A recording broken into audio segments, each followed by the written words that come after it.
Welcome to the Homeschool High School podcast, brought to you by Seven Sisters Homeschool.com and the Ultimate Homeschool Podcast Network. I'm Vicki, and I'm so excited today to talk to a homeschool astronomy provider. So we know our teens love this kind of stuff. This is Tony Ceraso, and I met him at the Delaware Homeschool Conference a couple of weekends ago, and I was so excited to have Delaware having a conference. So, and I was so excited because Tony had a telescope there that he was giving away, and it was about stars. So, anyway, Tony, tell us your story and how did this come about? Hey, Vicki, and everybody else out there. The story should relate, I think, to a lot of you homeschool moms out there and dads. My mom was, very integral in getting me into astronomy. I don't know. Some of it was purposeful. Some of it was probably not. Back in the early 70s, she was watching the original Star Trek. Oh, yes. And I was, running around at her feet, and she sat me down next to her, and she would just look over. I just think space is so fascinating. And, I got what I got from that, but it really got me into space and science fiction and astronomy. And as I got older and really more interested into it, I would get books. There was no internet. I'd go to the library, take out the maximum number of books, get my hands on a magazine or whatever. And I'd put together astronomy lessons in my attic. And then I would force my parents to come and hear my lesson. Oh, my goodness. And, you were homeschooling your parents. Right. So mom was a teacher and had used to be a teacher, and she had a lot of curriculum around and things I could grab and cut and paste. And so I'd pull them up there and do the lessons. And I learned as much, if not more, from them for putting them together. And they really encouraged me in that. So I do give my mom a lot of credit for just encouraging where I wanted to go. And that is a great story. Yeah. So what you started with Star Trek and you ended up teaching your parents. What happened next? How did this come about? Well, it's interesting because science fiction has really been the impetus for a lot of people to get into astronomy. Because so much of science fiction ends up coming true or better. Yes. Now, if you think about the Star Trek communicators that they had in the older ones, they flip them up, beam me up, Scotty, that kind of thing. Yes. And you compare that to our modern day cell phones. The cell phones do more than the fancy communicators on Star Trek used to. They don't beam me up yet, though I've tried. So if you look at just any science fiction, it really becomes the inspiration for people to really invent real things in the real world. The cell phones we have in our hands are much more powerful than the computers were on the ships that went to the moon in the 60s. I mean, those were calculators. Yeah, taking people to the moon back then, and we're just our cell phones that everybody has is so much more than that. So I ended up getting married, even though I was a total geek. And my wife really, and she's not listening to this, so I'm not trying to get brownie points. My wife really has been responsible for the best things in my life. I should mention it, but not to mention, of course, marriage and kids. I mean, the things that make life worth living. But some of the things that inspire me the most, I've had the cleanest midlife crises you can imagine. My wife, I would often go to schools where my kids were, and I would teach these astronomy lessons just that I put together. And, as computers came out, I'd put them in PowerPoint slideshows, and we'd turn the lights out and put the projector on. It's very interesting for the kids to really just dig into the screen there without just mindlessly watching a video. Yes. And again, I like videos too, yes. but not as curriculum so much. So, the astronomy curriculum that I started to put together in these classrooms, I think we might be glitching here a little bit. That's okay. The astronomy lessons that I put together for my kids' classrooms, and all the kids in my kids' classes got to know me from coming in and doing these astronomy lessons. And my wife noticed I was doing it. I was like, boy, I wish there was more I could do with these. And she suggested, we have friends that homeschool, And she said, I bet homeschool people could really use that. And so I started developing them for homeschool. And they have a great combination, I think, of like not just vegging out and watching a video, but they're video-like, they're very visual, and the child or the student, takes control of it by hitting the space bar and moving forward, and they can move back and forward, and they can stay on pictures as long as they want. And it forces them to read. The text comes up and they read it. And of course, if they're too young, the mom would read it. But so it's a great way of jumping into something video-like without just sitting out and vegging and watching a video and, calling it astronomy class or whatever. Yeah. Again, I love videos, but, Yes. I don't know for it.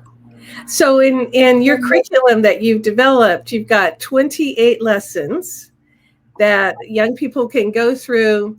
And I noticed that you've got it set up so that we can, make it educational for our portfolios. So each lesson has an objective and a warm-up activity and gradable questions, which is really nice if you need something concrete to put in a portfolio. Sure. Yeah. And then cross-curricular activities, which, we homeschoolers love that kind of stuff. So tell about the 28 lessons that are in the curriculum. Mm-hmm. So you're talking about the things that make this a real curriculum. Yeah. Just some of my background. I do have a master's degree in education, so I know how to write curriculum. Mm-hmm. I'm also an IT guy for a law firm, so I know how to kind of put that curriculum on a computer and make it look good and easy to access. So it's the kind of stuff that it doesn't matter what kind of computer you have, you can do it. And when you talk about the 28 different lessons, I got to point out that really homeschool moms had a lot of say in what they were. The first homeschool convention that I went to 15 years ago, I had 6 lessons, and they were lessons that I thought were really cool. And we still have them, and they are. But I had the homeschool moms coming up and look at them and like requesting things like, well, do you have anything that's just kind of an overview of all the planets? No, I didn't. And I created then one lesson called Tour of the Solar System, which brings you through all the planets like you're on a ship and you visit each planet. And because the moms suggested it, it actually ends up, it's my best-selling lesson. Because people want it. Yeah. So really it's very informed. After my first 6 lessons that I tried to give to the world, I was very informed by the homeschool moms as to what they wanted. And a lot of them did come from that. So there are 28 different lessons, 14 per semester. Each lesson starts with a suggestion as to how to use the lesson for about a week, for about a half hour a day.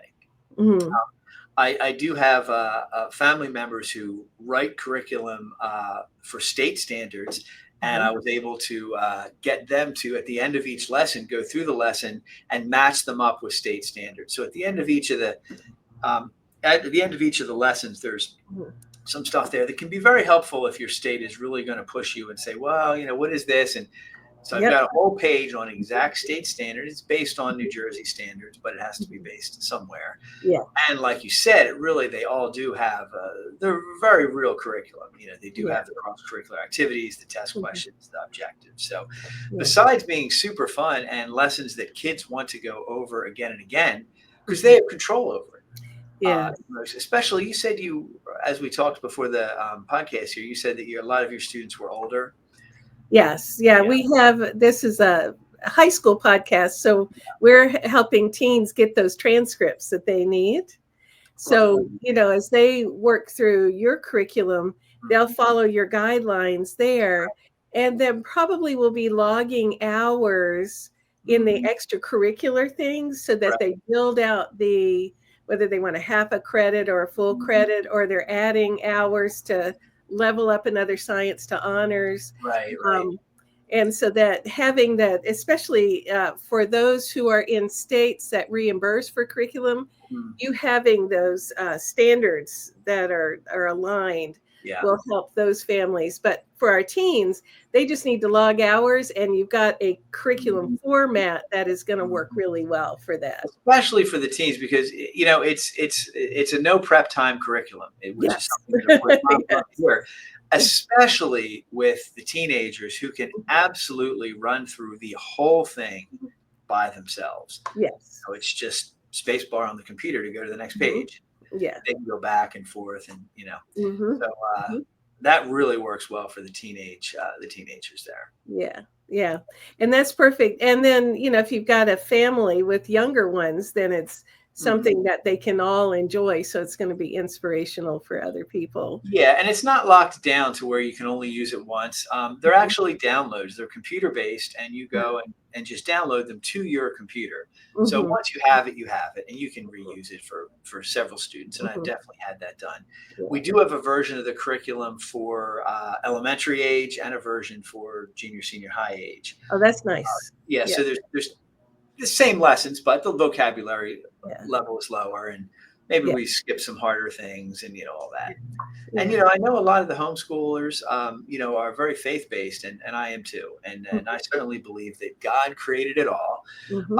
I also have this curriculum available for charter schools, which are public, and they get Mm-hmm. reimbursed for the stuff. Mm-hmm. So really, when we talk about age and things like that, there's no evolution in it.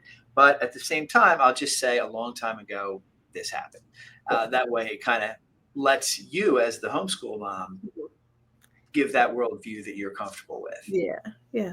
All right. So tell us about getting a free lesson. So you mentioned that, like, let's say somebody's interested in it. And one of the things that smart homeschool moms do with their high schoolers is say, let me sell you on this curriculum, teenagers, so that they're already Mhm. bought in and looking forward to it. So, Right. how can they get a free lesson to get an idea of what's going on? Yeah, there are 28 lessons. So I love giving away the free lesson. So on the website, just on the splash page, there's Mhm. an option to get the free lesson. And but if you email me directly, Mhm. hopefully you can post this on there. It's Yes, Tony, yes. Tony.Ceraso at homeschoolastronomy.com, or the website is homeschoolastronomy.com. If you email me, I'll give you any of the lessons free to try. Uh, Oh, like if you just if you just do it on the website, there's a default one. It's called Asteroids, Meteorites, and Comets, or something like that. That's your free one. And that's a great one, which is why I put it there. But at the yeah. same time, there's 28. You go on the site, look at all 28 lessons, see which one you want to look at. And if you email me, I will just personally send you that. We're not dealing with hundreds of thousands of people here. So I'd be happy to send you the one you want to look at. And that is such a really good way, especially to get teens excited and bought in on the next year. And so that is a I'd good. also love to give one of your subscribers a free telescope. So I give away Ah, about 4 telescopes a year, and they're really solid telescopes. I'm mhm, not trying to say they're thousands of dollars. The telescope that I grew up with and that I liked mhm. is a very simple to use, which is huge. Tell Yes, me yes, all the time, "Oh, I have a telescope, I just can't use it." So yes. it's a very simple kind of point and click telescope. Mhm. Depending on when I buy it, it goes for around $150, and I give that one away because it's the one that I grew up with, and I think it's pretty easy to use. And you could Yeah. sign up to win that telescope on the website, and I got you on the list. And I love giving it away. It doesn't, it doesn't break the bank, and it Mhm. makes people very happy. And Yes. I'd love for your subscribers to sign Yeah. up for that. And then teens, all the things they're learning, can take that telescope out and log some hours Right. looking at the planets. Right. And you don't need the telescope to do the curriculum. You don't need anything. The curriculum that I have is Yeah. totally self sufficient and no prep time. Mhm. But sure, if you have a telescope or binoculars, that would enhance it for Mhm. sure. So do you have this is totally random, I'm pulling it out of the sky, but a favorite moment in Star Trek episodes when you were a kid? Yeah, yeah. Well, I'll tell you, I'll pick one from the Next Generation Star Uh, Trek. That's the Picard one. yeah, That's with the bald, the bald captain there. yes. I really liked. It's called Tapestry, and he Mm, had these things. He's a captain. He's great. Everybody loves him. He's super successful, but he has these things in his past that he regretted uh-huh. kind of doing, reckless, Mhm, whatever. And he ended up, going back in time and mhm, having the opportunity to change them.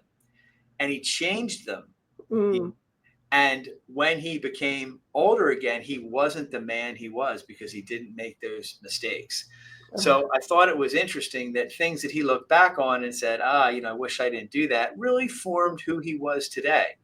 So I thought that was a neat lesson that, even things in life that we might regret, mhm. it's helped make us who we are. And that was a neat lesson. I like you said with the science fiction, all the things that we would watch on Star Trek Mm. that are now part of our lives, like Mm. cell phones or the iPads, that they would read books on. And Talking to the computers like they did, yeah, and yeah. now it's what you do, Yep. It's just Star Trek has come to be part of our lives now. Yeah, and I would challenge your homeschool moms and dads, of course, Mhm, to think of any interesting science fiction that they enjoy, and there's all mhm. kinds out there, and just try to, maybe it would even be a fun activity to do with the child or the student, to Mhm. say, hey, let's watch this science fiction show, and what's reality today in that, and do you see that coming? And it's a great way to discuss connecting stories with Yes. reality. Yeah, and that's so it's a good discussion to add on to a homeschool astronomy curriculum. Okay, so Tony, if a family is ready to get a free lesson or just tool around on the website, how are they going to find the website and connect with you? Right. Well, fortunately, before I knew anything about websites, I picked a very easy search term website. It's just homeschoolastronemy.com. Love it. So even if you just search homeschool and astronomy, you're going to get me. So that was kind of luck before I knew anything about, SEO and things like that. So Yeah. homeschoolastronemy.com. My email address is on there too. Just as a little more background, I do also volunteer at the Air and Space Museum in Washington, D.C. I Yeah. run their planetarium some days, and I write curriculum for them. So if you're ever going to go to the Air and Space Museum, if you pop me an email ahead of time, maybe we're there the same day, and I can give you some behind the scenes stuff. You know what I mean? Oh, neat. Yeah. Awesome. Oh my goodness. And even if So, you have a big enough group, I can just bring your homeschool group into our planetarium and do something, much more specific to that homeschool audience. we homeschoolers love field trips, and we got Mhm. an insider connection now. I So, would love to. Sometimes it is hard to, oh, this is the day I'm going, if I'm there or not, because I do have yeah, another job. But I would love to, and it's worked out once or twice, and I would love to give any of your yeah, your yeah. people who sign up a back end tour there. Well, I'm looking forward to some of our young people inspired to love the universe around them more, and maybe some will go into the field, and Yeah, some go down to the Air and Space Museum and see the I would love to see planetarium. that. Yeah, one of my I have it at the end of each lesson, kind of some inspirational things, and one of the things that inspired me is, some of your supporters might have read the Chronicles of Narnia. We are Chronicles of Narnia geeks. Yes. Yeah, I love it too. And in one of them, might be the Magician's Nephew. I'm not sure which one. A cab driver is able to witness the creation. Yeah. And one thing that he says is, if I had known there were things so wonderful, I would have lived a better life. Yeah. And, I think getting into astronomy like this, like your students may do, uh, it's just inspirational to know that there Mhm. are things this wonderful out there. And I think it inspires us to be better people, just to know Yes. that that's there. Yes. And a lot of the things that we take for granted, these pictures we get from the Mhm. Hubble Space Telescope and from now the James Webb Scope, Yeah. these are things Mhm. that one generation before us never saw Right. and didn't know existed. Yeah. 100 years ago, we Mhm. thought that the universe was just our galaxy, the Milky Way galaxy. It wasn't until the 20s and 30s that we knew that the Andromeda galaxy, which is the closest galaxy to us, we used to call it, you'll look at some old books, it's called the Andromeda Nebula. We thought it was a nebula within our galaxy. We thought that our galaxy was the universe. And Yeah. now we know that there are probably 1.5 trillion other galaxies. And this Mhm. is 100 years ago. I mean, that means your grandparents or your great grandparents may have grown up not knowing anything Yeah. about what you know. And it's inspirational, because think about what your kids are going to know that we Mm, have no idea about. mm, There was this Seven Sisters podcast and they didn't know this. So, mhm. just amazing. And Yeah. I'll tell you, the kids that come up to me at these homeschool conventions, Mhm.